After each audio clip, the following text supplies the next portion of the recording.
Nggak banyak yang bisa mempertahankan kekayaan. Sekedar kerja sangat keras, kerja pintar, kerja cerdas itu bisa menjadi kaya.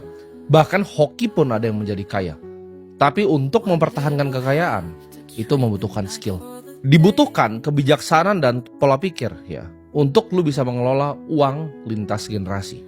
Dan gue ngajarin kalian di sini itu bukan sebagai guru ya. Gue nggak mau menggurui kalian, tapi gue ngajarin kalian di sini sebagai anak muda yang dulu pernah terjebak ya dalam ilusi pengen kaya secara cepat.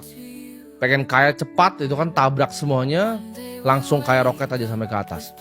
Gue juga dulu pernah kehilangan arah. Dan di sini gue akan kasih tahu prinsip yang gue pelajari selama gue hidup. Prinsip pertama, kaya itu dimulai dari cara pandang.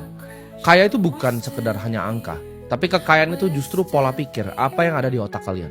Gue percaya kekayaan yang sesungguhnya itu dimiliki ketika kalian memiliki hati yang damai ya, dan rasa setiap hari ya, kalian bisa bersyukur. Gue pinjam kata-kata ini dari mentor yang gue gak pernah ketemu, yaitu Charlie Munger. Beliau berkata seperti ini, dunia itu tidak digerakkan oleh keserakahan ya, tapi dunia itu digerakkan oleh iri hati. Jadi motivasi manusia untuk melakukan sesuatu itu bukan hanya serakah, tapi yang paling kuat dan paling banyak adalah iri hati. Ini gue akan cerita sedikit. Di saat gue waktu itu awal-awal berjualan, kalian semua udah tahu ceritanya. Gue berjualan online, berbagai macam barang gue cari dari Cina untuk gue jualkan di sini. Ketika gue masih memiliki puluhan juta, ya ratusan juta yang kecil nominalnya sekarang. Waktu itu gue merasa di atas langit. Gak ada yang pernah bisa ngomongin gue, gak ada yang pernah bisa bilangin gue. Gue itu paling gak kenal yang namanya bersyukur.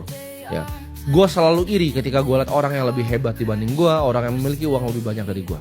Gue gak bisa menunda yang namanya keinginan. Ketika gue mau apa harus dibeli. Gue gak bisa menunda yang namanya kesenangan. Baru naik dan merasa di atas langit. Baru puluhan juta pertama dan ratusan juta kecil pertama. Waktu itu nafsu gue untuk pamer juga itu gak bisa dikendalikan. Ya, ketika gue punya puluhan juta, gue nabung 3 bulan beli Rolex. Punya ratusan juta, nabung 3 bulan lagi langsung beli lagi ya Audi yang baru. Waktu pertama kali hasil jualan ya punya agensi, lalu gue berinvestasi di pasar modal. Itu anak 17-18 tahun itu waktu itu penuh dengan pride dan penuh dengan ego. Gue umur 17 tahun sudah buka-buka botol di klub malam. Gue selalu iri ya dengan orang-orang hebat yang gue bahkan gak tahu background ceritanya apa. Kalau gue liat orang lebih hebat dibanding gue langsung hati gue penuh iri dan gue bilang ini mah cuci duit, ini mah begini, ini mah uangnya haram, wah ini.